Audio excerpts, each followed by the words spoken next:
ministre. La parole est à Monsieur Nicolas Turquois.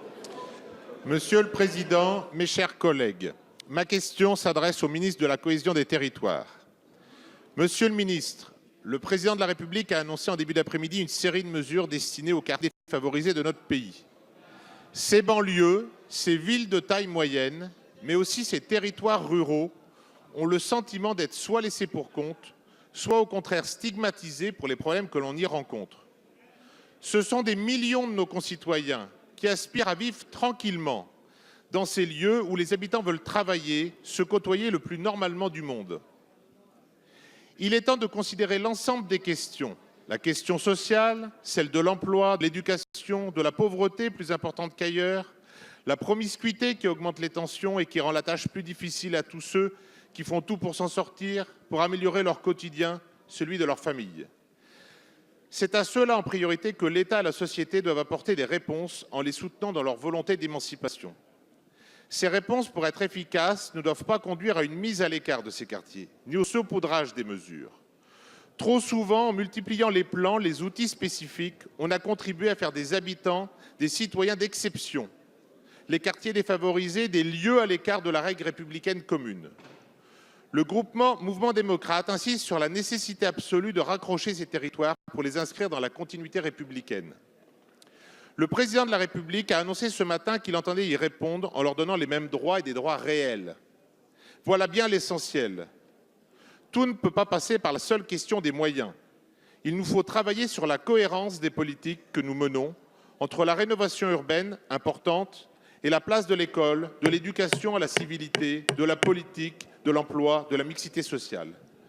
Monsieur le ministre, dans l'objectif dessiné par le Président de la République, comment le gouvernement compte-t-il répondre à cet impératif de cohérence de l'action pour donner un avenir à tous les territoires les plus défavorisés? Je vous remercie. Merci, monsieur le député. La parole est à monsieur Julien Denormandie, secrétaire d'État à la cohésion des territoires. Merci beaucoup, monsieur le président. Mesdames et messieurs les députés, monsieur le député Turquois, vous avez fondamentalement raison. L'enjeu, et je pense que c'est un enjeu d'unité nationale, l'enjeu, il est assez simple. La véritable et la seule question, c'est comment fait-on pour remettre la République au cœur des quartiers? La République, elle est exigeante. La République, chacun d'entre nous est aussi en droit d'attendre ce qu'elle apporte. J'entends par là les services publics, j'entends par là la sécurité, j'entends par là les mesures fortes annoncées par le Président de la République ce matin vis-à-vis de la police de sécurité du quotidien, vis-à-vis de l'association avec les polices municipales, vis-à-vis de la lutte contre les trafics de stupes. Mais j'entends aussi par là la question du cadre de vie, avec là aussi les mesures fortes annoncées par le Président de la République ce matin. Après, la deuxième question, et c'est le point que vous mettez là aussi en avant, c'est la question de l'émancipation. La France doit être une chance pour tous. Notre devoir, la promesse républicaine, c'est de donner à chacun les mêmes chances de réussite, où qu'il soit, quel que soit le lieu où ils sont nés, quel que soit le lieu où ils ont habité. Et ça passe par des mesures là aussi très concrètes, 30 000 places en crèche, 30 000 stages de troisième, toute la mobilisation en faveur de l'éducation nationale, toute la mobilisation en faveur de l'apprentissage et de la formation professionnelle, les engagements que nous demandons aux entreprises pour lutter contre la discrimination à l'embauche, parce que la pire des promesses républicaines bafouées, c'est quand vous avez fait les études, que votre famille s'est donné du mal et qu'à la fin, vous avez 2,5 fois moins de chances d'être embauché dans une entreprise. Et enfin, dernier point, monsieur le député, vous savez, des plans pour les banlieues, si ma mémoire est bonne et sous le contrôle collégial, la première fois où on en a parlé, c'était sous Raymond Barre. J'étais pas né.